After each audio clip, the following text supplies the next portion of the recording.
Hello guys, William from YouTube, and today's episode I'm going to be talking about how to live in your car, the Canadian version. Now, sometimes you may have to live in your car or have an extended living with your car because maybe you've been kicked out of your house, or you're in the dog house for a day because you said something wrong to your wife or girlfriend, or you're on long extended drives out to different cities. Now, Ontario is a very big province. So as a travel nurse, I've traveled from Windsor all the way to Cornwall, and from Sudbury all the way down to Niagara Falls. Either way is 5 to 6 hours.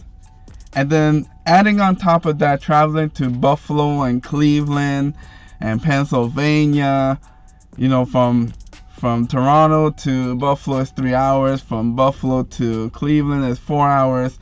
You can easily see how if I wanted to leave from Sudbury all the way down to Cleveland, that would be in like a 10-hour trip. So I usually don't do that all in one shot. It'll be unsafe for me to do so. So sometimes you would have to live in your car for at least the whole day.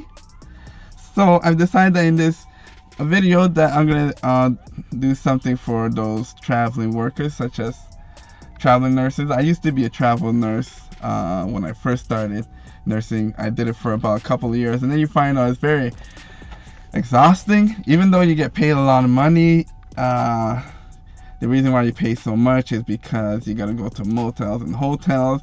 But I'm a cheapskate, so I'd rather just pocket that money for myself and just live in my car. So if you wanted to go that route and just pocket that money that would have went to motels, hotel, this is how you can be a cheapskate and live in your car.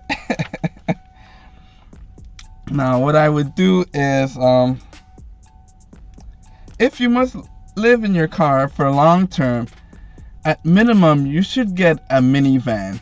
Don't try and do this with a sedan or a smart 4.2 car. Like, at minimum, you need a minivan, a van. Like, an SUV would be uncomfortable because the back is not opened out like you see in a minivan, where you can put all the chairs down and have a nice flat mat, and you get yourself a memory foam mat and you put that on top of the bed of the car, and you'll be able to sleep. You can't really do that with an SUV, but you can do that with a minivan. So you need a minivan for this, for it to be the most comfortable. And what's different between in America, you can go to Walmart and you can stay there overnight. They have all those type of things for Walmart, but in Canada it's not the same. You can't do that in Canadian Walmarts because most of them want all their patrons to leave by midnight. And the only place that you would be able to do that, and it's the equivalent to a Walmart in America, would be Tim Hortons. And the reason why you want to go to Tim Hortons is because Tim Hortons is 24 hours. They have coffee, drinks, they have a washroom that you can wash up, and they have like small food for lunch and dinner to, just to fill you up. So I like Tim Hortons. It's a little bit better than Walmart, because Walmart you have to go into the store and buy a whole bunch of stuff. It's really hard to wash up at a Walmart if there's tons of people coming in and out during a busy time. So at least with Tim Hortons, usually it's one or two people that go in, and sometimes it may be just a single person to the washroom.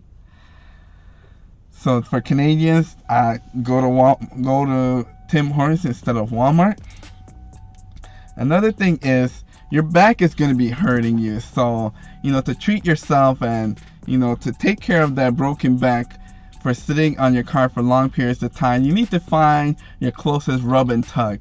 And the reason why you need to go to a rub and tug is because you get a free shower. Well, it's not really free. You're paying for the whole service. But you get a shower, and then also you get your back massage, and then you get your stress reliever. So you get all those things in one shot, because you're going to be sitting on your car for hours and hours, and you're going to be under a lot of stress. You're gonna be very tense. You're gonna have back problems. So you need something that, yeah, one-shot deal for all these different things. So that's why you should find your closest rubbing target. If not, then you can always go to a truck stop. But truck stop, you have to wait your turn. It's usually clean, but you don't get all the other perks that go with a rubbing tug. The other thing is you're gonna need preferably an American phone, which allows you to roam all over Canada without paying extra, because Canadian phones will charge you roaming fee in their same country, which doesn't make no sense, but that's how they make money. So yes, you would need an American phone to really enjoy unlimited data. If you're near Tim Hortons, you get Wi-Fi all the time, so you don't have to worry about that.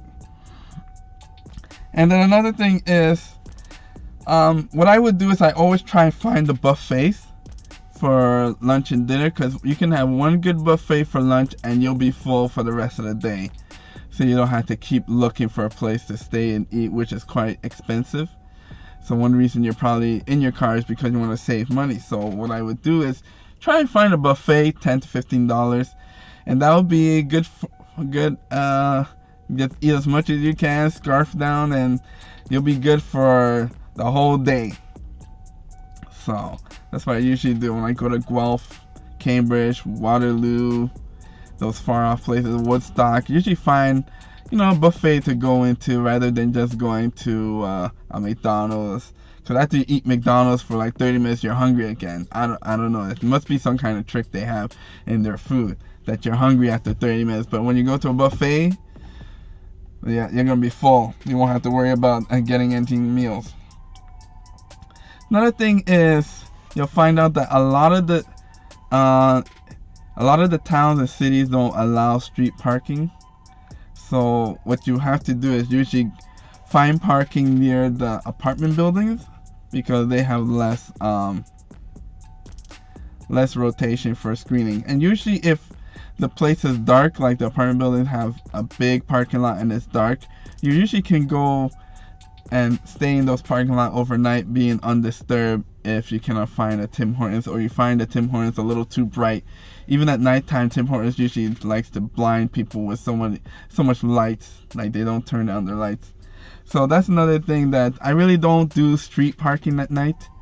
I rather just go to apartment buildings that have visitor parking and then find a blind spot, really dark spot, and stay there, because you get to sleep there uninterrupted. Street parking, the police are just driving up and down and they tell you can't sleep there, or they put a ticket, and when you wake up there you see a ticket.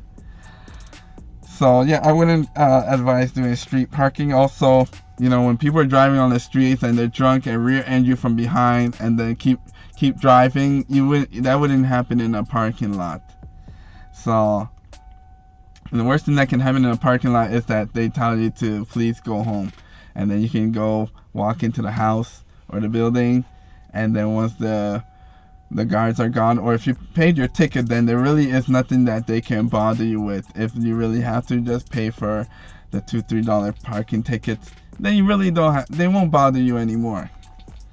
Another thing is stuff that you should carry with you is you should have the basic stuff: toothbrush, toothpaste, hand towel, large towel, a jacket, like those heating pads, massage pads that they have for the cars. That's another good thing to have for your car, that you can plug into your outlet, and it becomes like a heating pad and also a massage pad, so you can warm yourself up at night. And make sure that if you do use those things, to start your car when you use those sides, and then when you're all done you can turn it off, because if you don't, you'll find out in the morning that your car won't start anymore. And that's the worst thing that can happen, is that you need to go somewhere and your car won't start. It's because you were using the air conditioner and fell asleep, or you were using one of those heating pads plug in and then you just left it on the whole night. But usually those things, a lot of the newer ones, they will stop after 30 minutes or an hour. So they have that safety feature that they won't just keep roasting you overnight. Another thing is you'll need a library card. And I find library is a good place to go to when you need to relax, go on Wi-Fi, internet, you want to, go to the cafe and sit. So I always try and keep a library card to get on email, all those type of things, just in case your phone, starts to give you any problems. And another thing, last thing is, when you do sleep in your car, you make sure that the doors are locked. Because I noticed when I was in, I think it was Simcoe in London, Ontario, that there's people riding bikes and they will drive all around these different parking lots and keep pulling on car door handles to see if any of them are unlocked. So you want to make sure that your door is locked because, maybe you might give that guy a surprise and find out that there's somebody in the car and you knock him out. But you don't even want to give them that opportunity. You want to make sure that your door is locked when you fall asleep, because there are people on bikes driving around in parking lots and pulling door handles to see if any of them are unlocked. And especially in Canada, where people are a lot more loose and relaxed and feel that the place is more safer, a lot of them leave stuff unlocked, and they will open those doors and then just rob them. So that's all I gotta say about living in your car, Canadian version. This is William from YouTube. Make sure you like, share, and subscribe. Bye bye.